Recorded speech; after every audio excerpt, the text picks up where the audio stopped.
ఇదే నా పల్లెటూరు, ఇదే నా తల్లిగారు.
ఈరోజు యాదాద్రి భువనగిరి జిల్లా బొమ్మల రామారం మండలం మరియాల గ్రామంలో ఉన్నాం.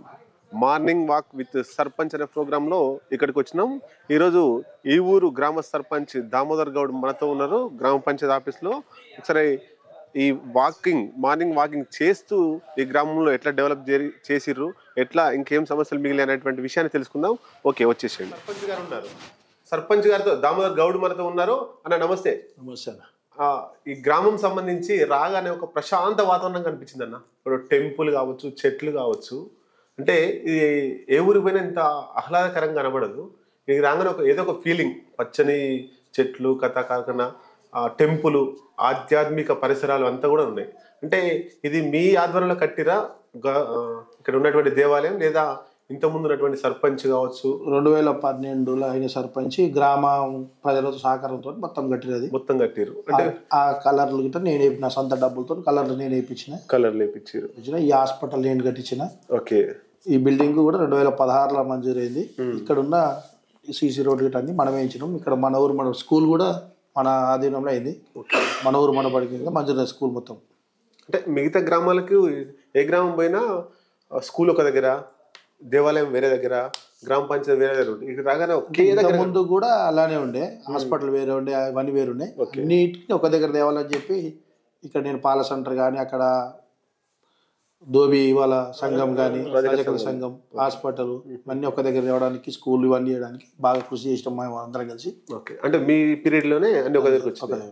ఓకే, అంటే ఈ ఆలోచన మీకు ఎందుకు వచ్చిందన్న? అన్ని ఒక దగ్గర ఉండాలి, పరిపాలన సౌభాగ్యుల కోసం ఒక దగ్గర ఉండాలంటే మా ఆలోచన. అంటే కేసీఆర్ ఈ కలెక్టరేట్ సముదాయాలు అన్ని ఒక దగ్గరనే ఉంటే బాగుంటది, మన కనుసైగల్లో పనిచేస్తారనేది తెలుసు. ఈ హాస్పిటల్ అనేది ఊరవతలు ఉంటే అసలు ఎప్పుడు తీస్తారో ఎప్పుడు పోతారో తెలియదు. మేము ఇక్కడికి వచ్చిన తర్వాత హాస్పిటల్ ఇక్కడ కట్టించిన తర్వాత రెగ్యులర్ గా పొద్దున వచ్చి ఇక్కడ ఉంటే అన్ని మన పర్యవేక్షణ నడవట్లేదని చూసి. ఓకే, అంటే ఈ గ్రామ జనాభా ఎంత మొత్తం? 2800 జనాభా. ఓటర్లు ఎంత? 1881. ఓకే, అంటే ఈ 5 సంవత్సరాలు సర్పంచ్ గా ఉన్నారు. గతంలో మీరు ఏమన్నా ప్రజాప్రతినిధి అట్లా? నేను 2006లో ఎంపీటీసీగా గెలిచి సైకిల్ గుర్తుంది టీడీపీ. ఓకే, ఇండిపెండెంట్ గెలిచి తర్వాత వైస్ ఎంపీ పైన ఈ మండలానికి.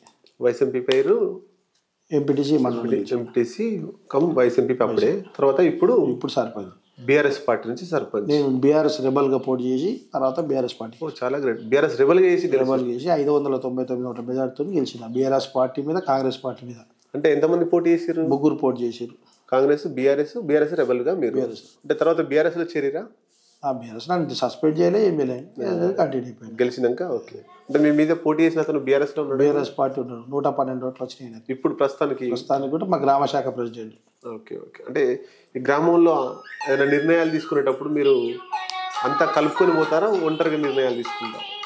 బాడీ ఎలక్షన్ మన గ్రామ పంచాయతీ బాడీ ఉంటే దాని వార్డు మెంబర్లు, సర్పంచ్, ఉప సర్పంచ్ ఆ ప్రకారం. మనం మార్నింగ్ వాక్ విత్ సర్పంచ్ మనం మాట్లాడుకుంటూ మిగతా విషయాలన్నీ కూడా మీ అభివృద్ధి కార్యక్రమాలు ఇంకే సమస్యలు తెలుసుకుందాం. ఓకే ఓకే, మనం ఇప్పుడు గ్రామంలో వాకింగ్ చేస్తూ మాట్లాడుకునే ప్రయత్నం చేద్దాం అన్న. ఈ పచ్చని చెట్ల మధ్యలో ఉన్నాం. ఇక్కడ అంతా కూడా డెవలపింగ్ కార్యక్రమాలు. ముందుగా మనకు కనబడుతుంది ఇక్కడ శివాలయం కనబడుతుంది. శివాలయంలో అంటే ఇక్కడ దేనికి ప్రసిద్ధి? శివాలయం కట్టాలని అప్పుడు ఎందుకు అనిపించింది?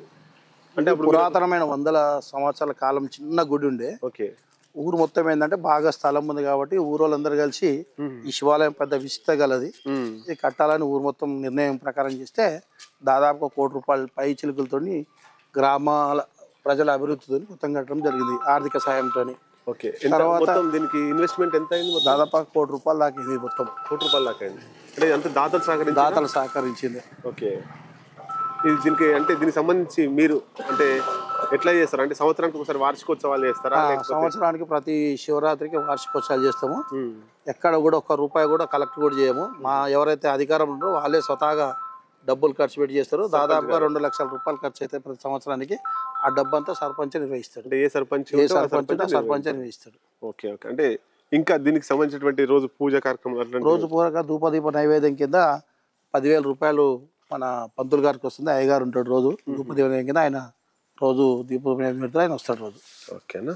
అట్లే ఇంకా ఈ గ్రామానికి సంబంధించి పూర్తి డెవలప్మెంట్ జరిగిందా? పూర్తి అంటే 90% జరిగింది ఇప్పటి వరకు. నేను గతంలో 2006లో ఉన్నప్పుడు ఎంపీటీసీ ఉన్నప్పుడు వేసిన రోడ్డు కొద్దిగా ఉండే, అప్పుడు 20% కూడా కాలేదు. తర్వాత 2012 తర్వాత కాంగ్రెస్ సర్పంచ్ వచ్చిన ఆయన ఆధీనంలో ఏం కాలేదు. తర్వాత ఇట్లా స్కూల్ తర్వాత మేము వచ్చినాం 2019లో వచ్చినాం. 2019లో వచ్చిన తర్వాత పూర్తిగా ఈ ఊరిని దాదాపుగా 4-5 కోట్ల రూపాయలతోనే అభివృద్ధి చేయడం జరిగింది. ఈ స్టాచ్యూ మనకు సంబంధించి వివేకానంద స్టాచ్యూ ఇక్కడ అంటే దీన్ని ఇక్కడ పెట్టడానికి కారణాలు ఏంటి? ఇక్కడ పెట్టడానికి కారణం ఏంటంటే ఇక్కడ గ్రామ సచివాలయము, హాస్పిటల్, శివాలయము ఇక్కడ ఉంది కాబట్టి ఊరికి మధ్యలో ఉండేది కాబట్టి అన్ని రకాలుగా ఉన్నాయి కాబట్టి వివేకానందం లెక్క సామరస్యంతో ఉండాలని చెప్పి, శాంతియుతంగా ఉండాలని చెప్పి ఇది ఇక్కడ నిలబడడం జరిగింది. మా యూత్ పిల్లలు చేసి ఇది మొత్తం. అది వాళ్ళకు ధన్యవాదాలు కూడా ఇక్కడ చెప్పినందుకు. ఇప్పుడు రాబోయే కాలంలో కూడా గాంధీ స్టాచ్యూ కూడా ఇక్కడనే పెట్టాలని కూడా నిర్ణయించడం. అతి త్వరలో జనవరి 26 వరకు గాంధీ స్టాచ్యూ కూడా ఇక్కడనే పెడతాం. అంటే ఈ ఊరు మొత్తం శాంతి ఎక్కువ అంటే ఏమైనా గొడవలు అవుతుంటాయి ఎలక్షన్లో? రాజకీయాలు ఇంతకుముందుకు అయ్యేది, ఇప్పుడు స్తబ్దతగా మొన్న ఎలక్షన్లో కూడా ఏం గొడవలు లేకుండా ప్రశాంతంగా జరిగిపోయింది. ఇంతకుముందుకు బాగా మండలంలోనే పెద్ద పేరుగాంచింది, ఎప్పుడు గడబడలు అయితే అలాంటిది ఒక 10 years సమస్యాత్మక పోలింగ్ కేంద్రం కానీ ఇప్పుడు తగ్గింది మొత్తం కంప్లీట్ గా. అంటే దీని మీద మీరు ఏమైనా చర్యలు తీసుకున్నారా? అంటే ఇట్లా సమస్యాత్మకంగా ఉండేది అధికారులే గుర్తించారు. అధికారులు గుర్తించి సహకారం, మీ గ్రామ ప్రజల గ్రామంలో అందరితో సహకారం ప్రశాంతంగా ఎవరి పార్టీలో ఎవరి ఎలక్షన్ ఎవరు ఉండేది వాళ్ళే చెప్పినాం. మేము అభివృద్ధిలో కూడా పాల్పంచుకోవడం చెప్పినాం. శాంతియుతంగా ఉండాలని చెప్పి ప్రజలను కూడా వినిపించడం. అదేవిధంగా లీడర్స్ కూడా అందరూ అదే ఉన్నారు. ఆ విధంగా నుండి ప్రశాంతంగా ఉన్నారు. తర్వాత ఎలక్షన్ తర్వాత మళ్ళీ ఫ్రెండ్స్ సర్కిల్ ఉంటారు. ఎలక్షన్ల వరకే రాజకీయాలు మళ్ళీ కలిసి ఉంటారు. సర్పంచ్ గారు, అంటే ఈ బిల్డింగ్ ఏదో నూతనంగా కనబడుతుంది, ఏంది ఇది అసలు? ఇది యూత్ బిల్డింగ్ అని చెప్పి మేము ప్రపోజల్ చేసినాము. ఎమ్మెల్యే గారి దగ్గర పోయి మా ఊర్లో యూత్ ఎక్కువ ఉంది, యూత్ బిల్డింగ్ కావాలని చెప్తే 9 లక్షల రూపాయలు మంజూరు చేయడం జరిగింది. ఎమ్మెల్యే నిధులు, సిడిపి నిధుల నుండి, డిఎంఎఫ్ నుండి, ఈ 2 నిధులతోని ఇది 9 లక్షలతోని పూర్తి చేయడం జరుగుతుంది. అతితోనే షార్ట్ పిల్ల 5 నెలల్లో పూర్తి చేయడం జరిగింది. ఇది అంటే దేనికోసం ఉపయోగిస్తున్నారు? ఇది యువకుల కోసం, యూత్ అంటే జిమ్ కావచ్చు, ఆల్రెడీగా స్పోర్ట్స్ కోటా కింద కూడా యూత్ కు సంబంధించిన మెటీరియల్ కూడా రావడం జరిగింది కేసీఆర్ ప్రభుత్వంలో.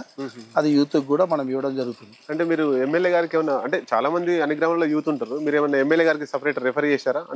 అంటే యూత్ ఎక్కువ ఉంది కాబట్టి ఎప్పటి నుండి అడుగుతున్నాం. ఈ గ్రామానికి 2 యూత్ బిల్డింగ్లు మంజూరు చేయడం జరిగింది. ఈ గ్రామానికి అత్యధికంగా 9 లక్షల రూపాయలు నేను రెఫర్ చేసిన 9 లక్షలు మంజూరు అయింది. ఇంకో వ్యక్తి పోయి అడగడం వల్ల ఇంకో బీసీ కాలనీ 5 లక్షల రూపాయలు పెట్టింది. అది ఫౌండేషన్ ఉంది, ఇంతవరకు బిల్డింగ్ కాలేదు అది. కాబట్టి ఈ 2 బిల్డింగ్లలో ఈ ఒక్క బిల్డింగ్ మాత్రం పూర్తి జరగబోతుంది.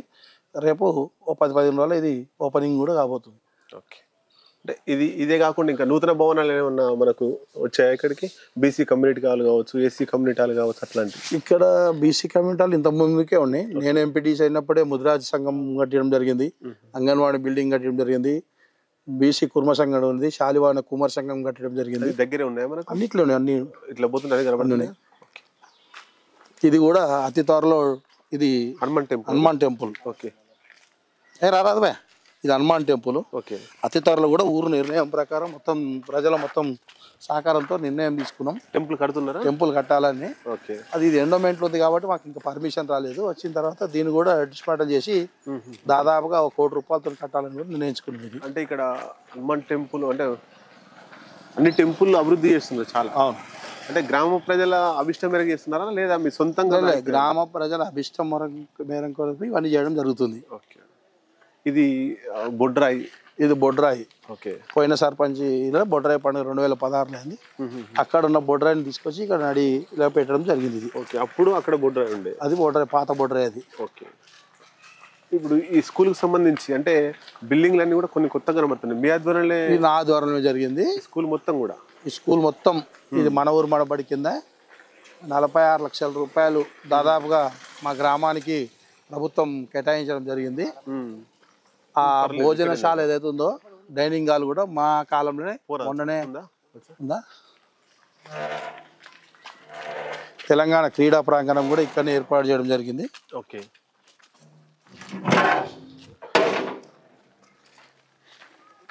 ఇది తెలంగాణ క్రీడా ప్రాంగణం మన ఆధీనంలో జరిగింది. ఇదంతా కూడా ఇది కూడా ఈ బోర్డు కూడా కానీ క్రీడా ప్రాంగణం వెనక ఉంది స్కూల్లో. బోర్డు ఇక్కడ పెట్టినాం. అంటే ఇంతకుముందు ఇక్కడే పాత బిల్డింగ్లు ఉండేనా? ఇక్కడ నేను చదువుకున్నప్పుడు అది ఏదైతే స్కూల్ ఉందో అది పాత బిల్డింగ్లు ఉండే, ఇదంతా గ్రౌండ్ ఉండే. ఇప్పుడు నా చదువు ఇప్పుడు దాదాపు 31 ఏళ్ళు అయింది ఇలా చదువుకొని కూడా. దాని తర్వాత నేను ఎంపీటీసీ సర్పంచ్ రకరకాలుగా ఈ స్కూల్లో చదువుకున్నాను నేను. ఇవన్నీ మొన్న మన ఊరు మనబడి కింద ఇది 14 లక్షల రూపాయలతో భోజనశాల అయింది. చూపెట్టకు సార్. అట 14 లక్షలు ఓన్లీ బిల్డింగ్ 14 లక్షలు. అందులో మెటీరియల్ మొత్తం ఈ స్కూల్కు 60 లక్షల రూపాయల మెటీరియల్తో మొత్తం మన ఊరు మనబడి కింద మంజూరు జరిగింది. అంటే ఈ మొత్తం ఇదొకటే కాదు, ఈ మొత్తం స్కూల్ డెవలప్మెంట్ కార్యక్రమాలకు మొత్తం ఎంత? ఇది దాదాపుగా 46 లక్షల రూపాయలు అయింది మొత్తం ఈ స్కూల్ సంబంధించి. అంటే ఎక్కువ వైద్యం మీద, విద్య మీద, తర్వాత ఈ గ్రామ పరిశుభ్రం కోసం, గ్రామం వాటర్ కోసం బాగా దృష్టి పెట్టడం జరిగింది. గ్రామానికి ఏమైతే ఫెసిలిటీ ఉందో ఆ ఫెసిలిటీ మొత్తం ఈ గ్రామానికి తీసుకోవడం జరిగింది. రైతు వేదిక కానీ, శ్మశాన వాటిక కానీ రకరకాలుగా ఇక్కడ ఉన్న ప్రతి గవర్నమెంట్ ఇచ్చిన ప్రొసీడింగ్ ఎక్కడ కూడా మిస్యూజ్ కాకుండా పనిచేయడం జరిగింది. డబ్బులు వచ్చినా రాకపోయినా జరిగింది. ఈ గ్రామంలో కూడా నాకు దాదాపుగా 1 కోటి రూపాయలు రావాలి బిల్స్ పెండింగ్ ఉన్నాయి ఇప్పటికి. అంటే ఎమ్మెల్యే, మీ ఎమ్మెల్యేనే కదా? మా ఎమ్మెల్యే ఉన్నా కూడా నేను అవి ఇవ్వడం ద్వారా మామూలుగా మేము ఒక SDFC స్పెషల్ సీఎం స్పెషల్ 25 లక్షలు వచ్చినాయి. అది వేరే వాళ్ళు చేసారు. దానికి అటాచ్గా ఒక 15 లక్షల రోడ్డు పోసినాను నేను. రావాల్సింది. ఇప్పుడు ఈ మన ఊరు మడబడి మొత్తం నేనే చేసినాను. నాకు దాదాపు ఇలా 20 లక్షల రూపాయలు రావాలి. ఇలా సగం పేర్లు ఇంకా బిల్లులు రాలేదు. మొన్న సీఎం ప్రోగ్రామ్ కూడా ఇక్కడనే మాకు అలాట్మెంట్ ఉండే. సీఎంకు పోయిన సీఎం కేసీఆర్ గారు ఏది ఇక్కడ టిఫిన్ సెంటర్ ఏంది ఓపెన్ చేసింది ఫస్ట్. అల్పాహారం ఫస్ట్ ఉమ్మడి నల్గొండ జిల్లాలో మన దగ్గర ఫస్ట్ సీఎం ప్రోగ్రామ్ ఉండే. ఆయనకు ఛాతీల నొప్పి ఏదో ఇన్స్పెక్షన్ ఉంది కాబట్టి ఆ రోజు ఇటు రాలేదు. కలెక్టర్ గారు ఇటు వచ్చి ఇనాగ్రేషన్ చేశారు. ఆ విధంగానే రోజు ఇక్కడ మన దగ్గర మొత్తం నడుస్తుంది. అల్పాహారం జిల్లాలు ఎక్కడ లేకుండా మన దగ్గర నడుస్తుంది. ఇక్కడ జిల్లాలో ఇక్కడ ప్రథమంగా స్టార్ట్ అయింది. ప్రథమంగా ఇక్కడనే నడుస్తుంది మొత్తం. సరిపోను టీచర్స్ అంటే ఇంకా 5 తక్కువ ఉన్నారు. వాళ్ళు కూడా వస్తుండొచ్చు. పిల్లలు 280 మంది ఉన్నారు. అన్నా అంటే మీరు ప్రథమంగా రాజకీయాలకు ఎప్పుడు వచ్చారు? నేను ప్రథమంగా 97 నాది ఎస్ఎస్సీ అయిపోగానే ఇంటర్ అయిపోయి డిగ్రీ అయిపోగానే డిగ్రీ డిస్కంటిన్యూ. నేను మా నాయన మాజీ ఎంపీటీసీ 97లో. అప్పుడు ఏ పార్టీ నాన్నగారు? నాయన ఇండిపెండెంట్. అప్పుడు సైకిల్ గుర్తు ఆపోజిట్ ఉండే టీడీపీ, వాళ్ళ మీద ఆయన గెలిచిండు. 97లో మీరు రాజకీయాలకు వచ్చారు? మా నాయన ద్వారా నేను వచ్చిన 97. తర్వాత మా నాయన ఎంపీటీసీ కానీ నీటి సంఘాల డైరెక్టర్ ఉండే. ఎంబడే ఎంపీటీసీ 2006లో ఎంపీటీసీ ఎలక్షన్ వచ్చినాయి. నేను మా నాన్నగారికి దమ్మిగా వేసిన. మా నాన్నగారు 2 పదవులు ఉండగా స్క్రూటీలో పోయిండు. స్క్రూటీలో పోగానే నా పేరు అప్లోడ్ అయింది కాబట్టి నేను రాజకీయాలు కంటిన్యూ చేసిన. అప్పుడు 110 ఓట్లతోని ఎంపీటీసీ గెలిచి. ఎంపీటీసీ పరిధి ఒకటే విలేజ్ ఇంకా వేరే పిలుగుంటాడా మణికుంటాడా మాకు. ఈ 2 పరిధులతోని మాకు ఎప్పుడైనా వ్యవస్థ ఏర్పడని ఎంపీటీసీ ఏర్పడ 5 సార్లు అయింది. 5 సార్లు 3 సార్లు మేమే గెలిచాం, మా కుటుంబమే. మా నాన్న ఒకసారి, నేను ఒకసారి, మా వదిన ఇప్పుడు ప్రజెంట్ ఎంపీటీసీ. అంటే మొత్తం మీద ఊరు రాజకీయాలు మీరే శాసిస్తారు అంటే ఎంపీటీసీ పరిధికి వచ్చే వరకు మాది. ఈసారి అవకాశం మాకు సర్పంచ్ ఇచ్చారు కాబట్టి మేము మా మార్పు అనేది మనం వచ్చిన తర్వాత ఏం మార్పు అనేది చేస్తాం. ఇది రంగనాథుల స్వామి గుడి. రంగనాథుల గుడి అంటే దీని ప్రత్యేకత ఏంటంటే రంగనాథుల స్వామి టెంపుల్ కింద ఇల్లు పూజారులు ఉంటారు. గుడి మాత్రం వాగులు ఉంటుంది. ఇది ఒక 3 ఏళ్ల క్రితం చేయకపోతే ఆ రంగనాథుల స్వామి మొన్న మార్చిలో నేనే చేసిన మొత్తం జాతర మొత్తం. ఒక 10 లక్షల ఖర్చు వచ్చింది. గ్రామ ఆర్థిక సాయం ప్రజల ఒక 6-7 లక్షలు వస్తుంది. మిగతాదంతా నేనే పెట్టుకొని ఒక బ్రహ్మాండంగా దాన్ని ఒక ఆహ్లాదంగా దాన్ని తీర్చి బాగా జాతర చేసినాం అక్కడ. మొత్తం 97లో ఎంపీటీసీ గెలిచిన కాంచెల్లి 2006లో ఎంపీటీసీ గెలిచింది. 2006లో ఎంపీటీసీగా టీడీపీ తరఫున గెలిచారు. అంటే టీడీపీలో మీ గురువు మోత్కుపల్లి నరసింహులు గారు. ఇప్పటికి కూడా మోత్కుపల్లి నరసింహులు గారే ఇప్పటికి ప్రజెంట్. అంటే ఏ పార్టీ ఉన్నా సరే మా గురువు అయినా. మీ గురువు అంటే రాజకీయాల్లోకి ఏమన్నా బీఆర్ఎస్ పార్టీని వదిలేసి నాతో వచ్చేమని ఎప్పుడన్నా చెప్పింది? ఇప్పుడు చెప్పాలి ఆయన అలాంటి విషయమే చెప్పలేదు. ఎవరి స్వాతంత్రం అది, ఎవరి ఇష్టం అది. అంటే ఇప్పటికీ నేను సార్ పోటీ చేసినప్పుడు కూడా నేను సార్ ఎంబడి పోలేదు. ఏది గతంలో ఇండిపెండెంట్ సార్ ఇండిపెండెంట్ చేసినప్పుడు పోలే. బిఎల్ఎఫ్ తరఫున చేసి అంటే ఎవరు రాజకీయాలు అలే అంటారు. ఎవరు రాజకీయాలు అలే. సార్ మాత్రం మా గురువు. అంటే ఏమైనా ఫోర్స్ చేస్తుంటాడా? చేయడు. అంటే రాజకీయాలు రమ్మని కాకుండా కూడా ఈ విషయాలు ఎట్లా ఏరి, ఆ విషయాలు అట్లా ఏరి అంటే సార్ మంచిగా చెప్తాడు. ప్రజలకు మంచిగా చేయాలి, మనం ఎప్పుడు ప్రజలతో ఉండాలి, ప్రజలకు హెల్పింగ్ చేయాలని చెప్తుంటాడు సార్ మాకు ఎప్పుడు. అంటే మొత్తం మీద రాజకీయాలలో మోత్కుపల్లి గారి ముద్ర బలంగా ఉంది మా దగ్గర. అట్లే అంటే ఇప్పుడు బీఆర్ఎస్ పార్టీ, మీరు బీఆర్ఎస్ పార్టీ అంటే డైరెక్ట్ టీడీపీ పార్టీ నుంచి వెళ్ళి బీఆర్ఎస్ ఇంకా వేరే పార్టీ. అంటే బీఆర్ఎస్ పార్టీలో ఇప్పుడు మళ్ళీ బీఆర్ఎస్ నుంచి అంటే అధికారం కోల్పోయింది కదా, ఇటు రాష్ట్రంలో ఇటు ఆలూరులో కూడా కోల్పోయింది కాబట్టి మళ్ళీ మీరు ఏమైనా పార్టీలకు చేంజ్ అయ్యే అవకాశం ఉందా కాంగ్రెస్లోకి? కాలమే నిర్ణయిస్తుంది. ఇప్పుడైతే ఏమనుకోవట్లేము. సరే కాలంతో పాటు ఎట్లుంటే అట్లయితే ప్రజలు కోరుకుంటే పోవాల్సి వస్తుంది. అది సంగతి. అంటే ఇక్కడ మీకు డెవలప్ బాగా కనబడుతుంది ఈ ఊర్లో. ఈ డెవలప్ చేసినటువంటి అన్ని దానికి బిల్లులన్నీ పూర్తిగా మీకు వచ్చినాయి గవర్నమెంట్ నుంచి? రాలేదు. దాదాపుగా ఇప్పుడు 1 కోటి రూపాయలు రావాలి నాకు. అయినా అంటే మనం వస్తాయన్న ఆలోచనతోనే ప్రజలకు సేవ చేయాలని చెప్పి మన మార్పు, మనకిచ్చిన అవకాశాన్ని కలగజేయాలని చెప్పి ఏంది అనేది అసలు పలానా సర్పంచ్ ఉంటే ఎట్లుంటుంది అనేది మార్పు కోసం నేను మనం పనులు చేస్తున్నాము. గవర్నమెంట్ ప్రొసీడింగ్స్ ఉన్నాయి, ఎంబీలేనని. సరే గవర్నమెంట్ కూడా పైసలు గత 20 నెలల నుండి గ్రామ పంచాయతీలకు డబ్బులు ఇవ్వలేదు కాబట్టి అట్లా వెనక నిలబడిపోయింది. అంటే అభివృద్ధి ఇంకా చేసేది ఉందా? ఇంకో 20% అభివృద్ధి చేసేది. ఇంకొక 3-4 దాదాపుగా ఇంకొక 1000-1500 మీటర్ల సీసీ రోడ్ వేసి ఉంది. దాంతోపాటు ఒక 2-3 వేలు అండర్ డ్రైనేజ్ ఉంది కాబట్టి అది కూడా వేస్తే పూర్తి అయిపోతాయని నా ఆశ. అంటే ఇప్పుడు మీ పదవి కాలం అయిపోతుంది, ఆ 20% మిగిలే ఉంది. మళ్ళీ పోటీ చేసే ఆలోచనలో ఉన్నారా? కంపల్సరీగా ప్రజలు నిర్ణయిస్తే రిజర్వేషన్ బట్టి పోటీ చేసే ఆలోచన కూడా ఉంది, చేస్తాం. ఖచ్చితంగా మళ్ళీ పోటీ చేసే ఆలోచన. అంటే ప్రజలు ఎట్లా రిసీవ్ చేసుకుంటారు మిమ్మల్ని? పని చేసే వ్యక్తి అనేది రిసీవ్ చేసుకుంటారు. అంటే ఇప్పుడు అంటే వేవ్ వచ్చింది, కాంగ్రెస్ వేవ్ వచ్చింది. కాంగ్రెస్ పార్టీ నుంచి వెళ్ళి బలమైన క్యాండిడేట్ ఉండడం వల్ల ఆల్రెడీ ఈ ఊర్లో కాంగ్రెస్ సర్పంచ్ గత ఒక 17 ఏళ్ళు చూసారు, ఒక 5 ఏళ్ళు చూసారు కాబట్టి ఏం అభివృద్ధి జరగలేదు. ఏమి జరిగినా మా కాలంలోనే ఈ ఊరు గ్రామం అభివృద్ధి జరిగింది అనేది గ్రామం మొత్తం తెలుసు, ప్రజలకు కూడా తెలుసు. ఓకే. అంటే ఇంతకుముందు గతంలో లైట్ వేసేటోళ్ళు కూడా లేకుండే. ఇవాళ ఏకదాటిగా 290 లైట్లు ఏకదాటికి 6 గంటలకు పొద్దు రాత్రి ఈవినింగ్ 6 గంటలకు వెలిగితే పొద్దున 6 గంటలకే బంద్ అవుతాయి. 290 లైట్లు అలాంటి సిచ్యువేషన్తో పెట్టినాము. ఓకే. ఇక్కడ అంటే మీరు రెబల్గా గెలిచిర్రు కదా బీఆర్ఎస్ పార్టీ నుంచి వెళ్ళి, అప్పుడు ఎమ్మెల్యే గారు మీకు సహకరించారా, మీ బీఆర్ఎస్ పార్టీ నుంచి పోటీ చేసిన అభ్యర్థికి సహకరించారా? ఎవరు గెలిచొస్తే వాళ్ళ మనిషి అని చెప్పిండు, ఆ ప్రకారం పోయినాం. అది బీసీ బలమైన నాయకుడు పోతుండు వద్దని చెప్పిండు, అయినా కూడా వాళ్ళు వినకుండా మనకున్న వ్యతిరేకతతో మనకున్న వ్యతిరేకులు కొంతమంది కలిసి కావాలని రాజిరెడ్డి అంటే ఆయనకి ఇప్పించారు. అది సార్ మొత్తం మీద ప్రజా అభిమానం చూరగొని బయటపడ్డారు. అవును, దాదాపుగా 599 ఓటుతో ఒకటి మామూలుగా కాదు. ఓకే. అది ఉపసర్పంచ్ అందరం కూడా ఎవరు రోడ్ వేయలేదు. ఓకే. ఆ బీటీ రోడ్ కాడికి వెళ్ళి మనం ఎక్కడైతే గ్రామ పంచాయతీ డైరెక్ట్ ఒకటే రోడ్ వేసినాం. ఇదంతా అయితే అన్న మీరు గతంలో ఇక్కడ వైకుంఠధామా మాకు సమాచారం, జైలుకి ఎందుకు పోవాల్సి వచ్చింది అసలు? సర్పంచ్ అంటే కామన్ గా డబ్బులు సంపాదించుకోవాలి, ఊళ్ళో డెవలప్ చేయొద్దు, చేస్తాం లేకపోతే కమిషన్ తీసుకోవాలి, ఇంట్లో కూర్చోవాలి, ఒక ఊరు కోసం జైలుకి పోయిన పరిస్థితి. జైలుకి పోయిన చరిత్ర 8 రోజులు జైలుకి పోయాను నేను. ఎందుకోసం పోయారు జైలుకి?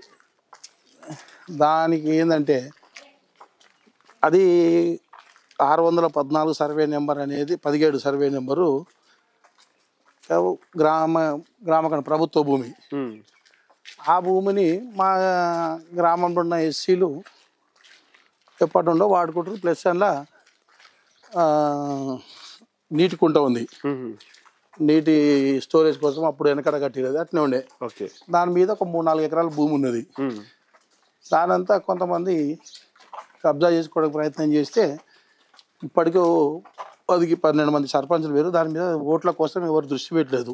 ఓట్ బ్యాంక్ రాజకీయం కోసము, పాపులేషన్ ఎక్కువ ఉంటుంది కాబట్టి ఓట్ బ్యాంక్ రాజకీయం కోసం దాని మీద ఎవరు దృష్టి పెట్టలేదు. మనకి ఈ ప్రభుత్వం వచ్చిన తర్వాత వైకుంఠ ధామాలు కట్టాలి, పల్లె ప్రకృతి పెట్టాలి, నర్సరీ కట్టాలని చెప్పి ప్రపోజల్స్ వస్తే మేము ఆ నెంబర్ని గవర్నమెంట్కి ప్రపోజల్స్ ఇచ్చినాం. ఇచ్చిన తర్వాత సరే అని గవర్నమెంట్ వచ్చింది, ఆర్డీఓ గారు కలెక్టర్ గారు చేసి పీడీ అందరూ వచ్చారు, దాన్ని చూసారు, సెలెక్ట్ చేసారు. మేము కడదామని పోయినాం, ముగ్గు పోసిన తర్వాత ఎవరైతే అక్కడ ఉన్న వాళ్ళు ఎస్సీలు దాంతో వాళ్ళకి మనకు గొడవలు వచ్చి కట్టాలని టెంట్లు వేసిరు. అది రకరకాలు నడిస్తే సరే మళ్ళీ వాళ్ళనే ఒప్పించి ఒప్పందం చేసి అయిపోయింది. మంచిగా కట్టిన బ్రహ్మాండం కట్టిన తర్వాత ఒక 1 year తర్వాత వాటర్ వచ్చింది, ఫుల్ వాటర్ వచ్చిన తర్వాత అది మునిగిపోయే స్థాయికి వచ్చింది. అంటే పెద్ద పెద్ద ఎక్కడో మునిగిపోతుంది. దాంతో ఆ ఎస్సీలకున్న మాజీ ఎంపీటీసీ వాళ్ళు, ఇప్పుడున్న ప్రజెంట్ ఎంపీటీసీ భర్త వీళ్ళందరూ కలిసి మీరు ఎట్లా నీళ్ళు స్టోరేజ్ ఉండాలి, నీళ్ళు ఎట్లా అవ్వాలని చెప్పి ఆ పల్లె ప్రకృతి వనాన్ని వైకుంఠ ధామాన్ని మునిపోవాలని చెప్పి చాలా ప్రయత్నం చేశారు. అయినా కూడా మేము విశ్వ ప్రయత్నం చేసి గండి కొట్టి నీళ్ళు బయట పంపించాం. తర్వాత వాళ్ళకి మాట విరిగి సరే ఇదంతా ఎందుకని చెప్పి జేసీ గారు కమిటీ చేసారు, శ్రీనివాసరెడ్డి సారు చేసి మీరు మాట్లాడుకోండి అని చెప్పి కూర్చోబెట్టి మాట్లాడుకొస్తే ఎంఆర్ఓ గారు పద్మసుందరిదేవి మాట్లాడటానికి వస్తే ప్రజలు రాకుండా ఇప్పుడున్న ప్రజెంట్ ఎంపీటీసీ భర్త వచ్చి ఇద్దరిని కూర్చోబెట్టి మాట్లాడితే ఇద్దరి నాకు తనకేం పగా, అసలు నేనెందుకు మాట్లాడాలి, ప్రజలతో మాట్లాడతా, ఇప్పుడు అతనితో నాకేం పని అని చెప్పి నేను మాట్లాడితే నువ్వు మాట్లాడాలి ఇక్కడ నుంచి ఎంపీటీ ఎంఆర్ఓ గారు అంటే నేను మాట్లాడని చెప్పి ఆమెకు నాకు మాట పెరిగి వారే అన్ఫిటెడ్ ఎంఆర్ఓ నువ్వు పనికిరావు అని చెప్పి నేను అనడం వల్ల దాంతో నా మీద కక్ష పెట్టుకొని. అంటే ఏ పార్టీ ఎంపీటీసీ గారు? సేమ్ పార్టీ, ఒకటే పార్టీ అని కూడా మా మీద కక్షలు పెట్టుకొని ఎంఆర్ఓ గారు, ఎమ్మెల్యే గారు, ఎంపీపీ గారు వీళ్ళందరూ సేమ్ పార్టీ అందరూ కుమ్ముక్కై నా మీద ఎంఆర్ఓ గారు కేసు పెట్టారు. ఎంఆర్ఓ గారు కేసు పెడితే దాన్ని ఎమ్మెల్యే గారికి చెప్పాను. ఎమ్మెల్యే గారు కూడా ఏం స్పందించలేదు. ఆఖరి నన్ను 2 రోజుల తర్వాత 4 గంటల రాత్రి నేను హైదరాబాద్ ఉంటుంటే 4 గంటల రాత్రి పోలీసులు వచ్చి నన్ను అరెస్ట్ చేసి హైదరాబాద్కి వచ్చి జైలుకు నువ్వు కేసు ఏంది మీ మీద? ప్రభుత్వ అధికారికి ఆటంకం కలిగించిన, వాళ్ళ ఉద్యోగానికి ఆటంకం కలిగించిన కాబట్టి నీ మీద కేసులు పెడుతున్నామని చెప్పి నా మీద ఒక 4 కేసులు పెట్టి నన్ను జైలుకి పంపించడం జరిగింది. ఎంఆర్ఓ గారు, ఎంపీటీసీ, ఇంకా కొంతమంది, ఇంకో కొంతమంది ఎమ్మెల్యే గారు కూడా నేను అడిగినా కూడా డైరెక్ట్ ఎంపీ గారు వీళ్ళందరూ అడిగినా. మీ కేసులో ఎమ్మెల్యే గారు కూడా భాగస్వామ్యం అయ్యారు. ఉన్నారు. నేను సేమ్ పార్టీ అయినాక కూడా నేను ప్రోటోకాల్ మెయింటైన్ చేస్తాను. నా ప్రోటోకాల్ కాకుండా ఆమె ఇష్టం ఉన్నట్టు చేస్తే నేను ఎప్పుడు ఒప్పుకోలేదు. ఆమె గతంలో కూడా వచ్చినప్పుడు కూడా నేను కొబ్బరికాయ కూడా కొట్టలేదు ఇక్కడ, ప్రోటోకాల్ విరుద్ధంగా చేస్తుంటే. కాబట్టి ఆమెను మంచిగా పెట్టుకొని ఎప్పుడు నేను అతను పంచాలని చెప్పి అంటే కావాలని అణచివేసే ధోరణితో ఇట్లా అంటే కావాలని మీకు ఉద్దేశపూర్వకంగా అణచివేసిన ధోరణితో నన్ను జైలుకు పంపించినా. జైలుకు పోయినా, బెయిల్ తెచ్చుకున్నా. నేను ఎక్కడ కూడా భయపడలేదు. అదే రీతితోని ప్రజలకు అనుసంధానం ఉండాలని చెప్పి అదే పద్ధతితోని అదే రకంగా డెవలప్మెంట్ పోతున్నా, అదే ప్రకారంగా ఉంటున్నా. ఆ అభిమానమే, ఆ ఫలితానమే నన్ను ఇంత ముందుకు తీసుకెళ్తుంది. అంటే విభేదాలు ఉన్నా కూడా మీరు మొన్న ఎవరికి చేసారు? అంటే ఎమ్మెల్యేగా కాంగ్రెస్ చేసారా, టీఆర్ఎస్ పార్టీకి చేసారా? టీఆర్ఎస్ పార్టీకి చేసిన. ఎమ్మెల్యేని ముఖ్యం కాదు, పార్టీ ముఖ్యం. కేసీఆర్ గారు ముఖ్యం కాబట్టి కేసీఆర్ గారు చేసిన. అంటే ఇవన్నీ మనసులో ఉన్నా కూడా మీరు పార్టీ కోసం పనిచేసి, పార్టీకి సిద్ధాంతం మనం. అంటే ఈ గ్రూప్ తగాదాలన్నీ కూడా ఎమ్మెల్యే క్రియేట్ చేసినాయి అంటారా, లేదా ఈ ఊర్లో క్రియేట్ అయితే ఎమ్మెల్యే ఇన్వాల్వ్ అయిందంటారా? ఇక్కడ ఉన్న వాళ్ళు కొంత ఎమ్మెల్యేకి బాగా చెంచగిరి చెప్పుడు మాటలతోని వాళ్ళు చేసిరు. అయినా నేను ఎక్కడ కూడా భయపడలేదు. వాళ్ళందరూ ఒకటి ఉన్నా కూడా మనం ఎప్పుడు ఉన్నది ఎమ్మెల్యే గారికి ఎప్పుడు చెవుల పెయిన్ పడిన పంచదానం చేస్తూ ఇయ్యారు. అంత చెంచగారు పనిచేసేది. ఈ రైతు వేదిక సంబంధించి అంటే ఎన్ని లక్షలతో అది నిర్మించారా? గవర్నమెంట్ 22 లక్షలు మంజూరు చేసింది. అందులో ఇప్పటికి కూడా 4 లక్షల రూపాయలు రావాలి. గవర్నమెంట్ ఇచ్చిన దానికంటే ఎక్కువ 16 లక్షల రూపాయలు పెట్టి దాదాపుగా 40 లక్షల రూపాయలతో దాన్ని నిర్మించడం జరిగింది. దాన్ని మనము మా ఊర్లో గ్రామంలో ఏమైనా చిన్న ఫంక్షన్స్ అయినా, చిన్న మ్యారేజ్ అయినా ఏమైనా కూడా దాన్ని ఉపయోగించుకోము ఎక్కడ కూడా. ఎందుకంటే ఫంక్షన్ హాల్ లాగా చేసినాము. ఏదైనా ఉపయోగపడాలి పేదోళ్ళకి అని చెప్పి దాన్ని ఉపయోగించుకోవడానికి మనం పెట్టినాం దాన్ని. ఓకే. ఈ పల్లె ప్రకృతి వనకు సంబంధించి ఎన్ని నిధులు వచ్చినాయి, అది ఎట్లా చేస్తున్నారు, ఎట్లా ముందు తీసుకోవచ్చు? పల్లె ప్రకృతి వనం అంటే ప్రకృతి వనం ఊర్లో ఈ సంవత్సరం ఇన్ని నాటాలి ఉన్నది. ఆ టాస్క్ ప్రకారం మేము నాటినాము. దాదాపు కూడా డబ్బులు బాగా ఖర్చు పెట్టాము. 1.5-2 ఎకరాలలో పెట్టాము పల్లె ప్రగతి. 2000 జామ మొక్కలు, బాగా జామ మొక్కలు కూడా బాగా వస్తున్నాయి. తోట బాగా అభివృద్ధి, చుట్టూ ఫినిషింగ్, బోర్లు అన్ని రకాలు చేసినాం దాన్ని. ఓకే. ఇంకేంటండి? వైకుంఠధామం కూడా 12.5 లక్షలు ఇచ్చి 22 లక్షలు పెట్టి చేసినాం. ఒక 3 ఎకరాల మొత్తం అన్ని వైకుంఠధామం, నర్సరీ, అదే పల్లె ప్రకృతి 3 ఒక దగ్గర పెట్టి బాగా ఒకే దగ్గర అన్ని మొత్తం మీద ఈ ఊరిని అన్ని రకాల డెవలప్మెంట్ చేసి ప్రైమరీ స్కూల్ కూడా ఇంకా తీసుకుని హాస్పిటల్ తీసుకున్నాం. దాన్ని కూడా ఎమ్మెల్సీ గారు కృష్ణారెడ్డి గారి సహకారంతో పల్లెదాకా ఎమ్మెల్సీ కృష్ణారెడ్డి సహకారంతో 25 లక్షలు పెట్టిండు. దానికి ఒక ఇంకా 3 లక్షలు అడిచి 28 లక్షలు అయింది. అది కూడా ఇంకా నాకు సగం పేమెంట్ వచ్చింది. పేమెంట్స్ రాలేదు ఇంకా. అది కూడా అయినా కూడా మేము హ్యాండ్ ఓవర్ చేసాం. ఎమ్మెల్సీ గారు లాస్ట్ డే నాడు కూడా ఇనాగ్రేషన్ చేసి బ్రహ్మాండంగా సన్మానం చేసాం.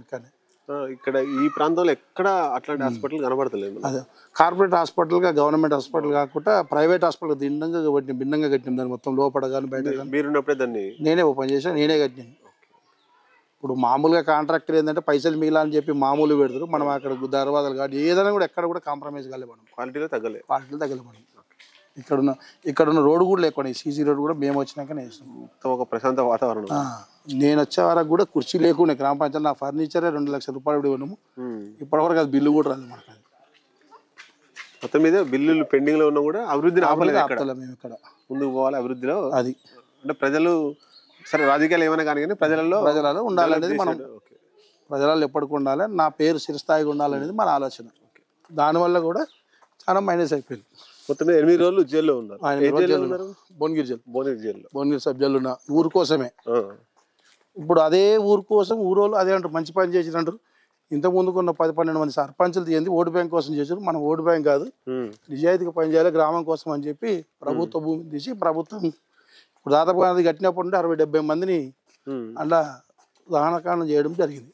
ఓకే. అంటే ఊరు కోసం ఊరు మీ సైడ్ నిలబడ్డారా? మరి మీరు నిలబడు, నా సైడ్లో వాడు, జైలు వాడు, నా సైడ్లో వాడు, మనకు అన్ని విధాలు చేశారు, సహకారం చేశారు. అంటే ఇప్పుడు ప్రజల్లో అది ఉందా విశ్వాసం? ఉన్నది. మా కోసం పోయిండు, ఒక ఊరు కోసం, ఒక మంచి కోసం అని చెప్పేసి. అంటే రాబోయే కాలంలో మీకు సపోర్ట్ చేస్తారనే ఉద్దేశం ఉందా? 100% ఉన్నది అనేది నమ్ముతున్నాం మనం.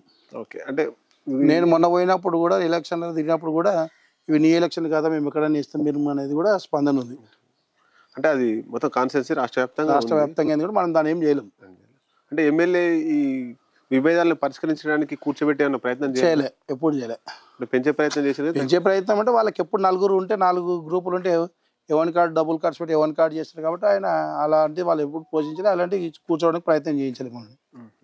అంటే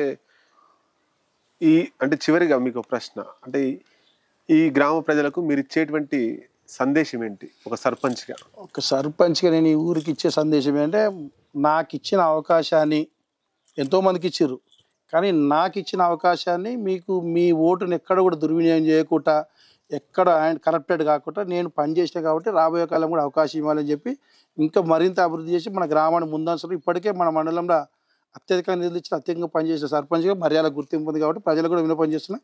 రాబోయే కాలంలో నాకు అవకాశం వస్తే మాలో నాకు సహకరించాలి, ఇంకా మన ఊరిని ఎన్నో విధాలు అభివృద్ధి చేస్తానని చెప్పి ప్రజలకు చెప్తుంది. మొత్తం మీద మార్నింగ్ వాక్ విత్ సర్పంచ్ అనే ప్రోగ్రాంలో బొమ్మల రామారం మండలం మరియాల విలేజ్లో మనం ఇప్పటిదాకా నడుచుకుంటూ సర్పంచ్ దామోదర్ గౌడ్తో మనం మాట్లాడినాం. మనకు సహకరించిన దామోదర్ అన్నకు ధన్యవాదాలు. నమస్తే.